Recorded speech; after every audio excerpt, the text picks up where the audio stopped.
आम आदमी पार्टी के अध्यक्ष सौरभ भारद्वाज जी है, संजीव जी है। संजीव जी, जिस तरीके से प्रोटेस्ट हो रहा है, क्या बोलेंगे आप? आम आदमी पार्टी बड़ा प्रोटेस्ट कर रही है एपीजे स्कूल के खिलाफ।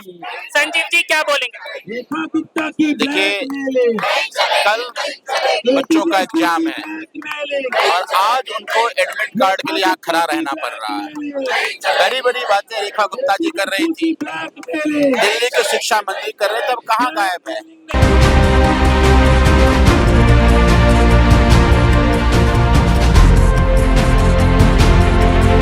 जो प्राइवेट स्कूलों की मनमानी बढ़ती जा रही है, क्या बोलेंगे?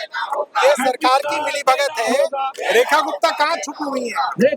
आशीष सूद कहाँ छुपे हुए हैं? हम बस ये जानना चाहते हैं। और प्राइवेट स्कूलों के खिलाफ आप लोग सड़कों पर उतर रहे हो, क्या वजह है? माफियाओं का संरक्षण ऊपर से है और इसीलिए दिल्ली के मुख्यमंत्री या दिल्ली के शिक्षा मंत्री के मुंह से आवाज हिम्मत नहीं है को एक आदेश जारी कर दे कि तुम एडमिट कार्ड कैसे रोक सकते हो।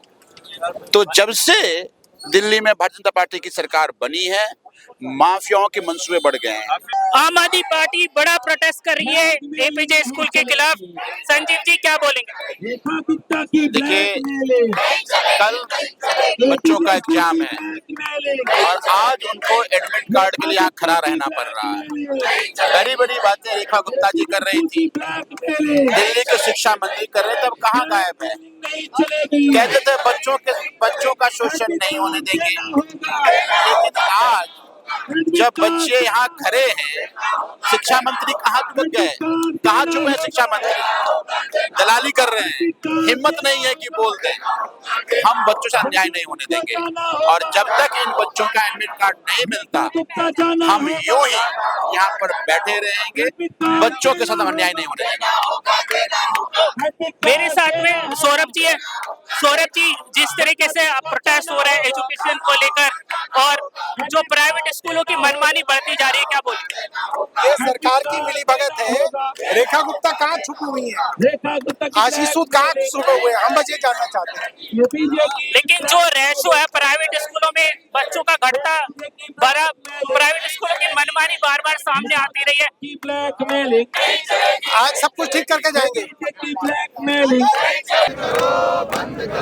रेखा गुप्ता शर्म करो, रेखा गुप्ता शर्म करो, पेरेंट्स का शोषण बंद करो। क्या बोलेंगे सर, इतना बड़ा आंदोलन क्यों कर रहे हैं?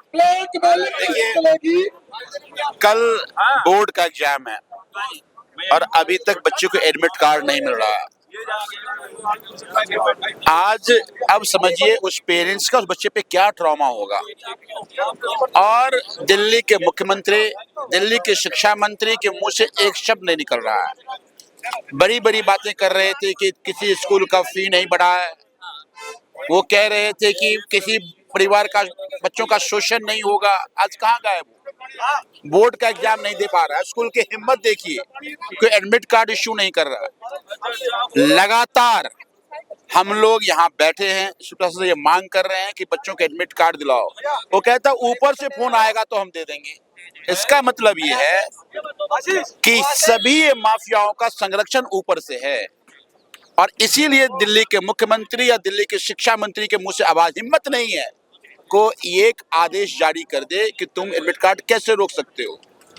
तो जब से दिल्ली में भारतीय जनता पार्टी की सरकार बनी है, माफियाओं के मंसूबे बढ़ गए हैं, माफियाओं का संरक्षण है। लेकिन जब तक दिल्ली के स्टूडेंट्स का एडमिट कार्ड रोका गया वापस नहीं होगा, हम लोग अपना प्रोटेस्ट जारी रखेंगे। लेकिन जिस तरीके से आप एपीजे की बात कर रहे हो, इस स्कूल को आम आदमी पार्टी ने सील करवाया था। पहले भी आरोप लग रहे थे कि फीस बढ़ रही है, फिर से स्कूल ने फीस बढ़ाना शुरू कर दिया। तो ये दोहरा मापदंड क्यों अपनाया जा रहा है? एक तरफ आपने सील करा था, दूसरी सरकार एक्शन नहीं ले रही है। क्योंकि उनके आका आ गए। ये सब पूरी की पूरी कैबिनेट दलालों की है। ये सब बड़े बड़े स्कूल से दलाली ले रहे हैं, कमीशन ले रहे हैं, सिर्फ इनकी हिम्मत नहीं है। इनकी हिम्मत बढ़ गई। वरना अगर हमारे समय में कोई एक स्कूल एडमिट कार्ड रोकता था, हमारा चाइल्ड वेलफेयर कमिटी आता था और सबको एडमिट कार्ड रिलीज कराता था। किसी स्कूल की हिम्मत नहीं थी। आज देखिए कि आज पेरेंट्स रो रहे हैं, बिलख रहे हैं। हम लोग पिछले 7 घंटे से बैठे हुए हैं, लेकिन इनकी हिम्मत देखिए, कहते हैं ऊपर से आएगा, ऊपर से आएगा। उनको पता है कि ऊपर हमारे आका बैठे हुए हैं, हम वो हमारी दलाली कर रहे हैं। उनकी हिम्मत नहीं है कि वो कह दें एक बार।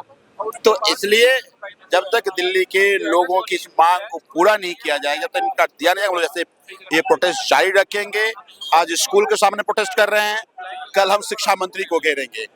जब तक इनका रिलीज नहीं होगा, ये आंदोलन जारी रहेगा। लेकिन अब दिल्ली के सरकारी स्कूलों में जो बच्चों का रेशियो है लगातार घटता जा रहा है। पहले आपकी सरकार में ये था कि प्राइवेट स्कूलों में पढ़ने वाले बच्चे सरकारी स्कूलों में आ रहे थे और एक बड़ा कंपटीशन देखने को मिल रहा था सरकारी और प्राइवेट स्कूलों के बीच में। आज आधे शिक्षा माफिया चुन करके आ गए, विधानसभा में बैठ गए, और बाकी शिक्षा माफियाओं के पूरे ये जो सरकार संरक्षक है, और वो चाहते हैं जानबूझकर कि सरकारी स्कूल जब तक बर्बाद नहीं होगा, इनका धंधा कैसे बढ़ेगा। तो जानबूझकर दिल्ली के सरकारी स्कूलों को बर्बाद किया जा रहा है, ताकि वहाँ से पेरेंट्स मजबूर हो करके प्राइवेट स्कूल्स में अपने बच्चों का एडमिशन कराएं। और यही कारण है कि लगातार दिल्ली के सरकार का स्तर गिरता जा रहा है और प्राइवेट स्कूल की मनमानी बढ़ती जा रही है। संजीव जी क्या बोलेंगे, जिस तरीके से तमाम कंडक्टर और बस में जो मार्शल थे उन लोगों को भी नौकरी से निकाला जा रहा है और जो लोग सफाई कर्मचारी है उनको भी नौकरी से निकाला जा रहा है, तो अराजकता का माहौल दिल्ली में देखने को मिल रहा है। देखिए, ये भाजपा की सरकार ने दिल्ली को दो भागों में बांट दिया। एक वो दिल्ली जो परेशान है, जो त्राई त्राई कर रही है, जो इस सरकार के शोषण का शिकार है। एक दूसरी दिल्ली जहाँ पे मुख्यमंत्री जाके फीता काटते हैं, बड़ी बड़ी पार्टियां करते हैं, मुख्यमंत्री गोलगप्पे खाती हैं, तो उनको मतलब ही नहीं है दिल्ली के। तो उसका ये परिणाम है कि आज दिल्ली में जितने भी आम आदमी पार्टी के वेलफेयर स्कीम्स थे, चाहे मोहल्ला क्लिनिक हो, चाहे बस मार्शल्स की नौकरी हो, चाहे और रोजगार में लोगों को दिए गए रोजगार हो, आज उस सब को रोजगारों को छीनकर आप देखिए हजारों जो बस में नौकरी करने वाले ड्राइवर थे, कंडक्टर थे, जो नौकरी के लिए आंदोलन कर रहे हैं, 15,000 20,000 की नौकरी थी, वो भी उनसे छीन लिया। तो मुझे ये लगता है कि आज वो सब लोग परेशान हैं जिनको आम आदमी पार्टी की सरकार से, जिनको वेलफेयर स्कीम से फायदा हो रहा था, आज वो परेशान है। तो मुझे ये लगता है कि दिल्ली जनता ने चुना था, गरीबों को इस तरह से अगर परेशान करो वो तो हाई लगेगी, और गरीबों की जो बददुआएं हैं वो लगती है। मुझे लगता है 5 साल के लिए मौका मिला, एक बार मौका मिला था, 28 साल दिल्ली के लोगों ने मौका नहीं दिया था। इस बार ये 5 साल दिल्ली छोड़िए, केंद्र की सरकार के लिए भी आखिरी ताबूत की कील दिल्ली की सरकार रहेगी। बहुत सारे लोगों के दिल्ली में राशन कार्ड से भी उनके नाम काटे जा रहे हैं। एक तरफ बहुत सारे लोगों को सरकार बात कर रही है कि हम राशन देंगे, लेकिन नाम इतने बड़ी संख्या में काटे जा रहे हैं। गरीब लोगों को अभी जो नाम है राशन कार्ड में, आमतौर पर गरीब ही है, उनको भी राशन से वंचित किया जा रहा है। देखिए, बड़ा ही आश्चर्य है, आज वो सब गरीब, राशन कार्ड किसका बनता है? जिनके घर में राशन खरीदने की क्षमता ना हो, आज उनके तुम राशन कार्ड काट रहे हो बिना किसी जांच पड़ताल के। ऐसे मैसेज भेज दिया 8 लाख लोगों को, तुम्हारा राशन कार्ड काट दिया जाएगा। लगभग 8-8.25 लाख लोगों के राशन कार्ड काट दिए गए, और ये राशन कार्ड इसलिए काट दिए गए कि वो अपने लोगों के बनाए जाएंगे। क्योंकि पहले राशन कार्ड जो बनता था, तो जो पता है पहले आओ पहले पाओ, जो पहले नाम जिसका अप्लाई कर दिया उसका बनेगा, अब उन्होंने उसको हटा दिया। तो ये राशन कार्ड भी इसलिए काट रहे हैं क्योंकि अपने लोगों को राशन कार्ड बना दें। तो ये दिल्ली की जनता की सरकार है ही नहीं, दिल्ली के लोगों को शोषण करके अपना घर भरने वाली सरकार है। संजीव जी, आखिरी सवाल, अभी सरकार यमुना में क्रूज चलाने की बात कर रही है, लेकिन अभी भी जहरीला झाग वाला पानी उसमें है, और जो 20 करोड़ परियोजना पे खर्च करे जाएंगे तो ये बड़ा घाटे का सौदा रहने वाला है, क्योंकि वो परियोजना सफल नहीं हो पाएगी, ये सब लोगों का मानना है। लेकिन मुंबई से क्रूज आ रहा है। एक जहाज गुजरात में चला था, 2022 के चुनाव में उड़ा था जहाज, एक ही दिन उड़ा, फिर दोबारा कभी नहीं उड़ा वो। इसी तरह से ये क्रूज केवल लोगों को दिखाने के लिए है। लोग आएंगे, देखेंगे ये क्रूज है, और फिर दर्शन करके चले जाएंगे, तो प्रदर्शनी बनेगा। आपको पहले यमुना की सफाई करनी पड़ेगी, यमुना के पानी का फ्लो बढ़ाना पड़ेगा। आज पहले से ज़्यादा यमुना गंदी हो गई है, बीओडी की मात्रा उन सभी इलाकों में जहां का यमुना साफ हुआ करता था, नरेला का एरिया, बुराड़ी का एरिया, आज वहां भी बीओडी की मात्रा ज्यादा है। तो मुझे लगता है कि केवल लोगों को बेवकूफ बनाने का काम करते हैं, ये लोगों को गुमराह करने का काम करते हैं, अपनी अक्षमताओं को इन चीजों से ब्रांड करके छुपाना चाहते हैं, पर छुपाने नहीं देंगे।